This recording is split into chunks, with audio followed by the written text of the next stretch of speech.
Hi everyone, Dave here, Fit and Healthy Forever. I just wanted to do a quick update on salt intake in light of a little bit more research that I've seen recently. Now I did a video on this a while back and I just want to reiterate, don't be frightened to salt your food. The biggest problem, as I said in the previous video, is if you eat a lot of processed foods, tinned foods, takeaways, usually have high salt content. The high salt content is not the big issue. The big issue is low potassium. So, salt has been proven now to not be significant in protecting the heart against heart issues. A low salt diet will increase your cholesterol and triglycerides. Now, this has never been, as far as I'm aware, never been said before. But this is new research that I've come across. I'm not sure exactly how old the studies are. So we need salt in the diet.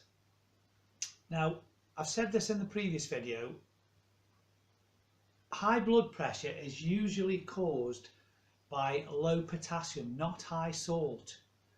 Everyone, most of the country, the Western world probably, are deficient in potassium.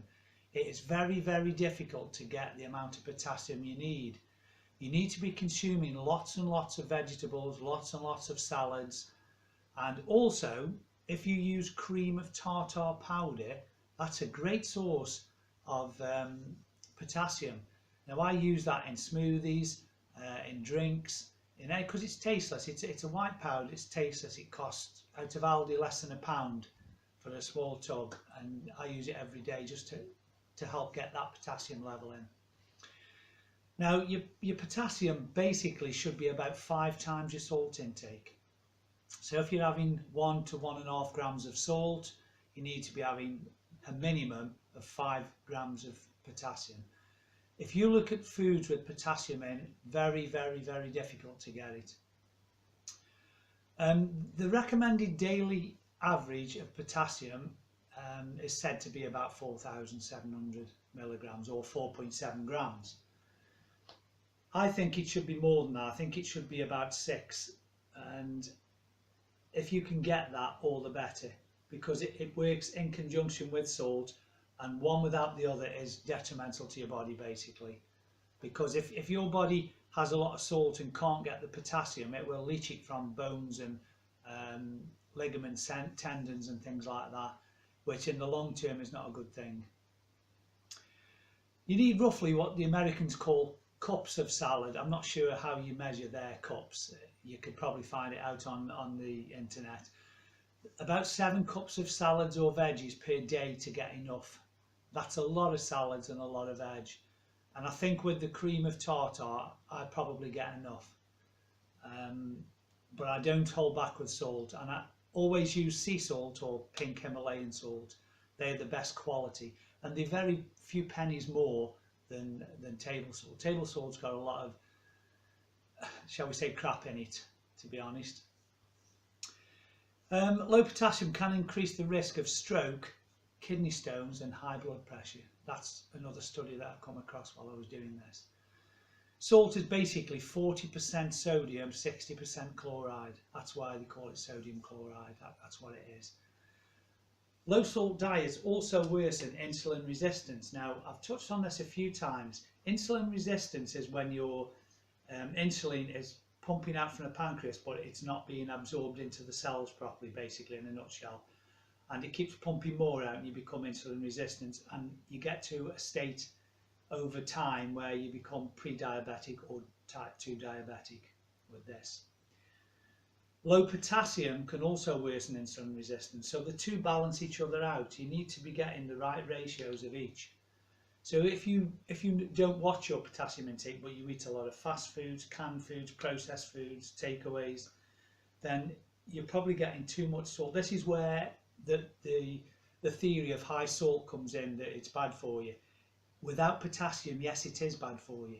High salt intake with 0 potassium is bad for you. But if you're taking the right amount of potassium in, your salt intake isn't the primary concern. Some people think they are salt sensitive. Now this is a new one on me, but apparently there's people that think they're salt sensitive. And basically what that means is you're potassium deficient. You're not salt sensitive, you are potassium deficient. This in turn can cause high insulin, which then invariably causes high blood pressure. So again, it's all linked to high blood pressure. If you get those two ratios balanced out properly, you'll be fine. So we'll go ahead and salt your food as long as you're getting enough potassium, and use sea salt and pink Himalayan salt, as I said. Now, a little table that I came across, they're saying the recommended daily salt intake is 2,300 milligrams or 2.3 grams. If you were taking 10 grams of potassium, then that would be fine, or at least 8 grams of potassium with that. But if you're looking at potassium being 4 to 5 grams more than your salt intake, 2.3 grams of salt intake sounds a little high to me. Again, it's hard to get that without processed foods, so I would look at 1 to 1.5 grams, and then 5 to 7.5 grams of potassium I think is about right. I've been doing that for quite a while and it seems to balance mine out. The average Western diet gets approximately 3.3 grams of salt per day, and they're saying the average intake is 2.3. So that's a lot of extra salt if you're not getting the potassium. This is the critical bit. Get your potassium in, you don't need to worry about salt intake. Now the graph is saying if your blood pressure is normal but you've got a low salt intake, it will only decrease your blood pressure by 1%, which is negligible. If you've got high blood pressure and a low salt intake, it decreases it by 3.5%, which again is pretty negligible. And this goes back to what I said at the beginning, salt's not significant in protecting the heart against heart issues. You need to balance the two out. Now, if you take a low salt diet, it can increase your cholesterol. Now, I've done a video on this, and again, it does get complicated, but high cholesterol isn't a big issue as long as your triglycerides are okay and your LDL to HDL and your HDL to triglycerides. There's a ratio there that you have to have. And then if you get that ratio, even Dr. Hilary Jones was saying recently on Radio 4, I'm sure most of you have heard of him, that they've realised now, doctors in this country, that total cholesterol is not the best indicator of heart disease or artery disease or anything like that, cardiovascular disease. It's not the best indicator. You need to have ratios, which I think I covered in a previous video on cholesterol. But I've got it written down for my own peace of mind. So when I have my full blood test, which is due about February, March, and I'll be sending off to the video I did.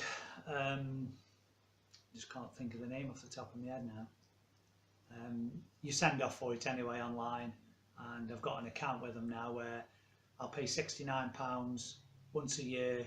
They do 42 tests, and within 3-day turnover they put all your results online with the recommendations of a pathology lab doctor. But I can work some of them out myself through the research that I've done. So at the end of the day, what I'm trying to say to you is don't worry about your salt intake if your potassium intake is sufficient. If it's not sufficient and you eat a lot of processed foods, takeaways and such, then worry about your salt intake because it can be detrimental. So I just wanted to get that out there. As I've said before, I want people to do the right things with your body. Look after your body, it'll thank you in the long run.